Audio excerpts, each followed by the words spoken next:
Welcome to New Hampshire's Business. I'm Fred Coker. The university system in New Hampshire has frozen the tuition from 2020 to 2021.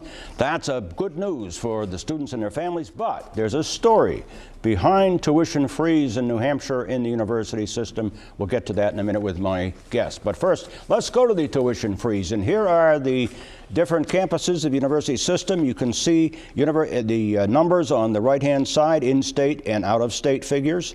University of New Hampshire in Durham, University of New Hampshire Manchester, Plymouth State University, Keene State College, and Granite State College. And there are the numbers that will be in effect through 2021. But there's a story behind these tuition freezes, and here is the story, part of it at least. 2011, the New Hampshire legislature cut support operational funds of the university system by 49%.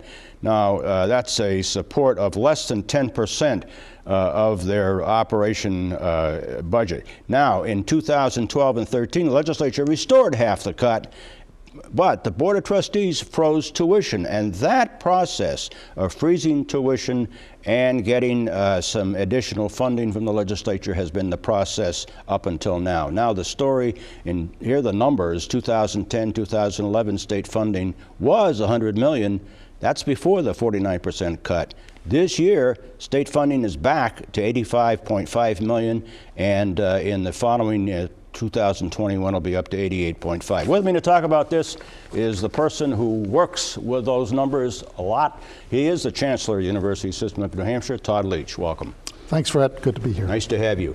There's also one little item, let me put it up on the screen, that is part of this, and that is the student debt.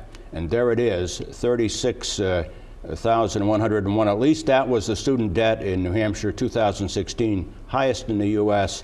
That's another factor in the whole tuition story. So, Chancellor, what's happened since? How has the university system been able to operate with tuition freezes, which is revenue, and less money from the legislature? Well, we've always been a fairly lean operation. We've doubled down on those efforts and really trying to gain efficiencies. We know a few things are really important to students and families. Tuition clearly is one of them. We saw a big relationship between tuition and enrollment after the cuts. In fact, we made up for some of those financial losses due to the in-state enrollments with out-of-state students. And it was the first time we saw the out-of-state numbers move ahead of the in-state numbers in terms of enrollments. And that's not necessarily the best for the state. It's great for the economy for those 4 years to have students from out of state here. Right. Great to be able to keep some of them here for the workforce.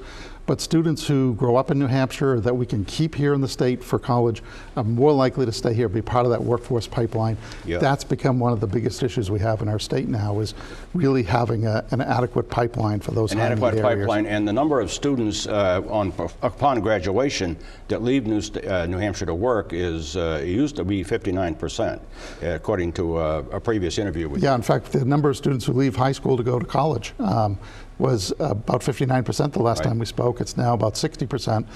And that is the highest export of four-year college-going students in the nation, which is largely coming about because as a state, we're competing with other states that are having workforce pipeline issues as well.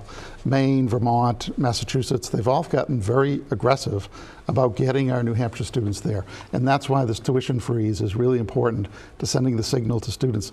This is a really good, affordable, viable option for them to stay here. Yeah, and let's go to an initiative that you were underway on the healthcare workforce. Shortages of nurses, shortages of technicians. I hear it all the time on this interview segment, shortage in healthcare. But the university system has taken initiative to work on that. And let's go to this graphic, and this shows you the New Hampshire employment distribution across New Hampshire industries overall, and the University System of New Hampshire in-state graduates. Look at that top bar, healthcare and social services. That's where many of the grads, the majority of them, this chart at least, are going to work. That's significant, Chancellor. Yeah, and that's really part of what we see as our public mission, is really serving those most critical areas in the state in terms of workforce needs. Healthcare, Sciences, biological sciences, those areas are very expensive for colleges to offer programs in those areas. So if the public system isn't doing it, it generally leaves a really big gap there. So we've made that a focus as part of our public mission to serve those high critical need areas.